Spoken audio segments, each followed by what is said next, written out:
This is Saranya. இன்னைக்கு நம்ம குட்டி சமையல்ல ஒரு டிஃபரண்டான டேஸ்டியான சட்னி தான் பார்க்க போறோம். வாங்க எப்படி செய்யலாம்னு பார்ப்போம். நம்ம சட்னிக்கு ஒரு கைப்பிடி கொத்தமல்லி நல்லா வாஷ் பண்ணி எடுத்து வச்சிருக்கோம். அதை நான் ஒரு பாத்திரத்துல சேர்த்துக்கிறேன்.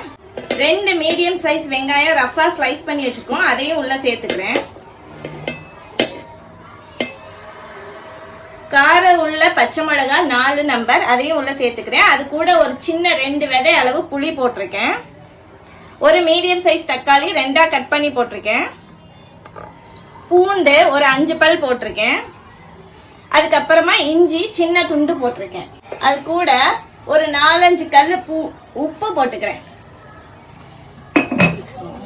இது கூட ஜஸ்ட் கலருக்காக ஒரு பிஞ்ச் அளவுக்கு மஞ்சள் தூள் சேர்த்துக்கலாம்.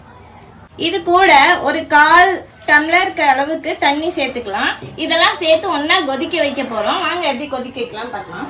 அடுப்பை ஆன் பண்ணியாச்சு. இப்ப நம்ம ஒரு பாத்திரத்துல எல்லா பொருளையும் சேர்த்துருந்தோம்ல, அதை தூக்கி நம்ம அடுப்புல ஏத்தியாச்சு.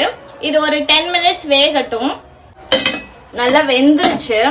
நம்ம 1/4 டம்ளர் தான் தண்ணி ஊற்றணும். அந்த வெங்காயம் தக்காளி கொத்தமல்லியில இருந்தே தண்ணி வந்துருச்சு நமக்கு. இப்ப நம்ம ஆஃப் பண்ணிட்டு நல்லா ஆற வச்சுட்டு மிக்ஸி ஜார்ல சேர்த்து அரைச்சிக்கலாம். நம்ம எல்லாத்தையும் மிக்ஸி ஜார்ல சேர்த்துக்கலாம்.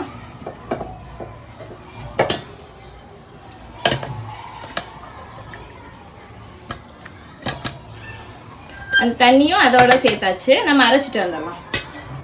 நம்ம அரைச்சிட்டு வந்தாச்சு. இது வந்து நல்லா நைஸாலாம் அரைக்க கூடாது. 1-2 அப்படி திரளா நம்ம கையில தொட்டு பார்க்கும்போது லைட்டா அந்த வெங்காயம் தக்காளி எல்லாம் தட்டுப்படணும். அப்படிதான் அரைக்கணும். இப்ப நம்ம தாளிச்சுக்கலாம். அடுப்பை பத்த வச்சு பாத்திரத்தை வச்சு நல்லா ஹீட் பண்ணியாச்சு. இப்ப நம்ம எண்ணெய் ஊத்திக்கலாம். 3 ஸ்பூன் எண்ணெய் ஊத்திருக்கேன். கொஞ்சமா கடுகு சேர்த்துக்கலாம். காஞ்ச மிளகா ஃப்ளேவருக்காக போட்டுக்கலாம். ஒரு காஃபி ஸ்பூன் அளவுக்கு பெருங்காயம் சேர்த்துக்கலாம். இப்ப நம்ம அரைச்சு வச்ச சட்னியை உள்ள சேர்த்துக்கலாம். நல்லா கொதிச்சிருச்சு. ஆஃப் பண்ணிடலாம். எப்படி இருக்குன்னு பாத்திரலாமா?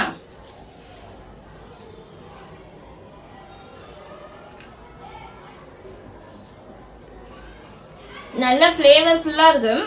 நீங்களும் ஒரு தடவையா செஞ்சு பாருங்க. செஞ்சு பார்த்துட்டு எப்படி இருக்குன்னு கமெண்ட் பாக்ஸ்ல கமெண்ட் பண்ணுங்க. நெக்ஸ்ட் வீடியோல பார்க்கலாம். தேங்க்யூ.